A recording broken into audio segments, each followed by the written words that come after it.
Recursion in Java. যখন একটা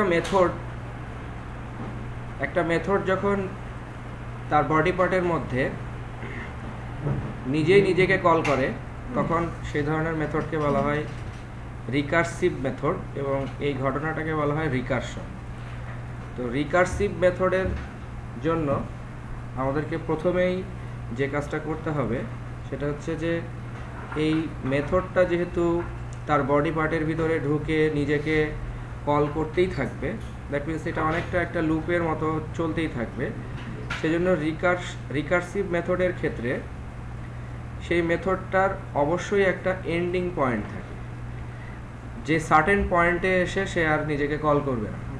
তো রিকারসিভ কোনো একটা মেথড, রিকারসিভের মূল ইয়াটা হচ্ছে যে রিকারসিভ মেথডটা অবশ্যই টার্মিনেট করার একটা ওয়ে থাকতে হবে। তো এখানে আমরা দেখতে পাচ্ছি যে এন এর মানটা যখন 0 হবে তখন সে একটা রিটার্ন করার ফলে যখন এই কন্ডিশনটা রিটার্ন করে দিবে তখন সে এখানে আর আসতে পারবে না, তখন সেকেন্ড টাইম আর কল হবে না। তো এটাই হচ্ছে রিকারসিভ মেথডের মূল মন্ত্র, যে রিকারসিভ মেথডের অবশ্যই এমন একটা স্টেটমেন্ট থাকতে হবে যে স্টেটমেন্টে এই রিকারসিভ কন্ডিশনটা একটা সার্টেন পয়েন্টে এসে ফলস হবে। তো রিকারসিভ কন্ডিশনটা যখন ফলস হয়ে যাবে তখন আর রিকারসিভ কলটা হবে না। ঠিক আছে? তো এখানে আমরা ফ্যাক্টোরিয়াল 5-এর ফ্যাক্টোরিয়ালের মাধ্যমে দেখছি যে কীভাবে রিকারসিভ ফাংশনের মাধ্যমে ফ্যাক্টোরিয়াল মেথডটা কল হওয়ার মাধ্যমে কীভাবে এটার আউটপুট আসছে। তো আমরা জানি যে ফ্যাক্টোরিয়াল 5কে কল করলে 120 পাবো ফ্যাক্টোরিয়াল 5-এর মান। তো এটা কীভাবে আসছে, প্রথমে আমাদেরকে জানতে হবে যে কোন সার্টেন পয়েন্টে এটা রিটার্ন করবে 1, তার আগ পর্যন্ত সে কোনো কিছু রিটার্ন করছে না। তো সার্টেন পয়েন্টে এই যখন n এর মান 0 তখন সে 1 রিটার্ন করছে, আর যখন আমরা ফ্যাক্টোরিয়াল 5 দিয়ে কল করছি তখন এই 5টা রিসিভ করছে হচ্ছে এই ফ্যাক্টোরিয়াল মেথডের প্যারামিটার রিসিভ করছে। এবং ফাইনালি কিভাবে এটা কাজ করছে, যখন আমরা ফ্যাক্টোরিয়াল 5 বলছি তখন ফ্যাক্টোরিয়াল 5 আসলে কল করছে 5 ইন্টু ফ্যাক্টোরিয়াল 4। 5 ইন্টু ফ্যাক্টোরিয়াল 4 কেন? কারণ এই যে n ইন্টু ফ্যাক্টোরিয়াল n-1, তার মানে যখন আমরা এখানে 5 পাঠাচ্ছি তখন 5 ইন্টু ফ্যাক্টোরিয়াল 5-1 মানে হচ্ছে 4। তো 5 ইন্টু ফ্যাক্টোরিয়াল 4 আবার পরের স্টেপে কল করছে 4 ইন্টু ফ্যাক্টোরিয়াল 3কে। ফ্যাক্টোরিয়াল 3 আবার পরের স্টেপে কল করছে 3 ইন্টু ফ্যাক্টোরিয়াল 2কে। এভাবে ফ্যাক্টোরিয়াল 2 ইন্টু ফ্যাক্টোরিয়াল 1কে কল করছে। যখন ফ্যাক্টোরিয়াল 1 তখন এটা কল হচ্ছে 1 ইন্টু ফ্যাক্টোরিয়াল 0। তো যখনই ফ্যাক্টোরিয়াল 0 মানে এটা অ্যাকচুয়ালি n এর মান 0, যখনই n এর মান 0 হয়ে যাচ্ছে তখন এটার কল বন্ধ হয়ে যাচ্ছে, তখন সে রিটার্ন করা শুরু করছে। তার আগ পর্যন্ত কিন্তু স্টেপ বাই স্টেপ কল হচ্ছে, এরপর এটা রিটার্ন করা শুরু করলো 1 ইন্টু ফ্যাক্টোরিয়াল 0। যেহেতু ফ্যাক্টোরিয়াল 0, এই পুরা 0টার n এর মান 0 হয়ে গেলে এটা রিটার্ন করবে 1, সুতরাং এই ফ্যাক্টোরিয়াল 0 রিটার্ন করছে 1কে। তো 1 ইন্টু 1, এখান থেকে 1 আর ফ্যাক্টোরিয়াল 0-এর মান হচ্ছে 1 ইন্টু 1 এই স্টেপে চলে আসলো। এখানে আবার এই ফ্যাক্টোরিয়াল 1-এর মান আসলে 1 ইন্টু 1, তার আগে আবার 2 আছে। তো 2 ইন্টু 1 ইন্টু 1 এটা আবার তার প্রিভিয়াস স্টেপকে রিটার্ন করছে। এর আগে আবার 3 আছে, সুতরাং এ আবার রিটার্ন করছে 3 ইন্টু 2 ইন্টু 1 ইন্টু 1। এর আগের স্টেপে আবার 4 আছে, সুতরাং 4 ইন্টু 3 ইন্টু 2 ইন্টু 1 ইন্টু 1। এর আগের স্টেপে আবার 5 আছে, সুতরাং এ যখন আবার রিটার্ন করবে তখন 5 into 4 into 3 into 2 into 1 into 1। এবং ফাইনালি যখন এই যে পুরো যে মানটা, এই পুরো মানটা তখন এটার মধ্যে চলে আসবে এবং তখন এটা রিটার্ন করবে হচ্ছে এখানে। তখন এই 5 into 4 into 3 into 2 into 1 into 1 ultimately আমরা রেজাল্ট হিসেবে পাচ্ছি হচ্ছে 120। তো এটা হচ্ছে রিকারশনের একটা উদাহরণ বা রিকারসিভ মেথডের একটা উদাহরণ, যার মাধ্যমে আমরা একটা ফ্যাক্টোরিয়াল মান বের করলাম।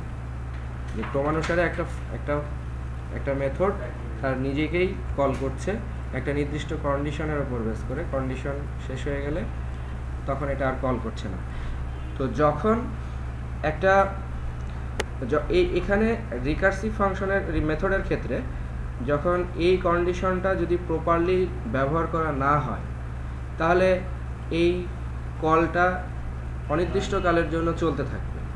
যদি এই কন্ডিশনটা ঠিকঠাক মতো ম্যাচ না করে, অর্থাৎ যদি এখানে সঠিক কন্ডিশন না দেওয়া হয়, তাহলে এই কলটা কিন্তু আজীবন চলতে থাকবে, তখন সম্পূর্ণ মেমোরিকে খেয়ে ফেলবে। এই মেমোরিটা মূলত জাভার যে দুইটা মেমোরি ছিল, স্ট্যাক এবং হিপ, এটা মূলত হচ্ছে স্ট্যাক মেমোরিকে সমস্ত স্ট্যাক মেমোরিকে ব্যবহার করে ফেলবে। তখন এক ধরনের ইরর আসবে, সেটা হচ্ছে স্ট্যাক ওভারফ্লো ইরর।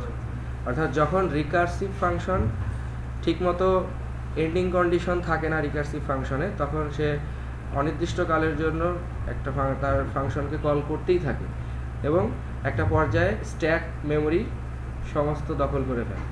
তখন রিকার্সিভ ফাংশন এই স্ট্যাক মেমোরি দখল করার এই ইররটাকে বলা হচ্ছে স্ট্যাক ওভারফ্লো। আমরা আরেকটা প্রোগ্রামের মাধ্যমে এটা দেখার চেষ্টা করি, ফিবোনাকি সিরিজ।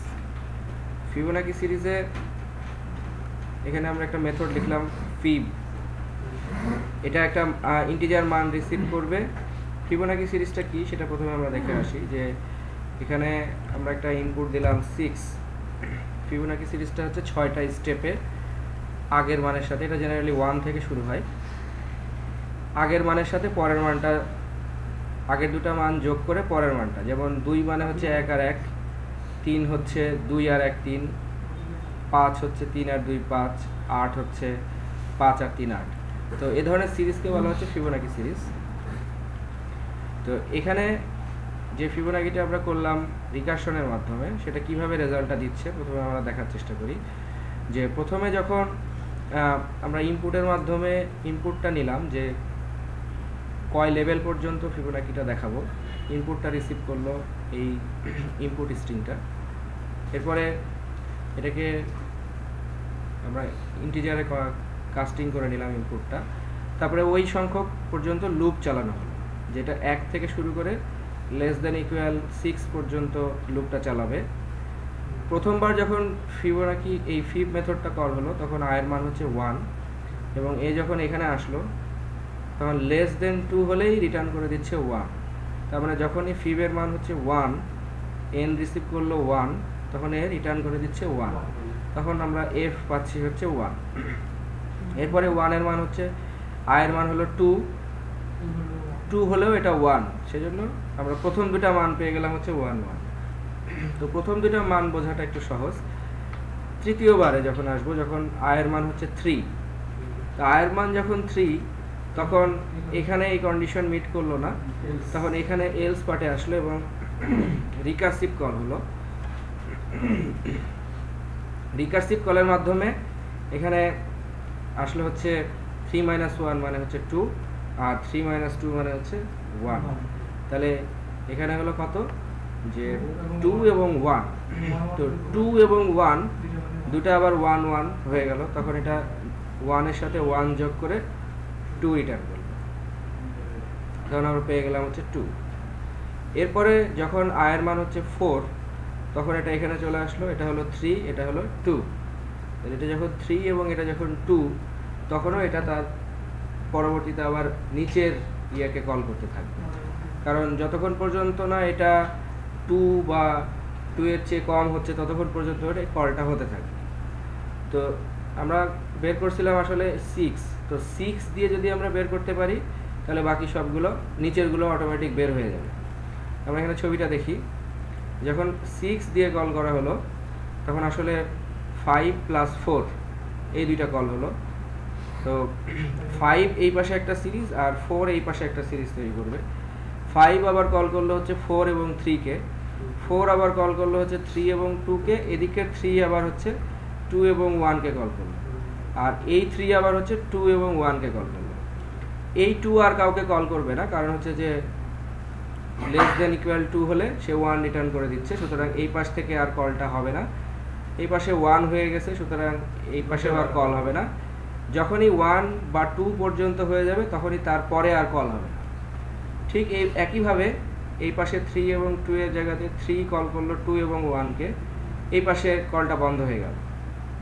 এখন আমরা দেখি যে 2 এবং 1 2 পর্যন্ত সে 1 কে রিটার্ন করে, সেজন্য 1 + 1 2, এটা তার আগের কলারকে রিটার্ন করলো, তাহলে এটা হলো 2, আর 2 আবার হচ্ছে 1, তাহলে 2 + 1 কত হলো 3।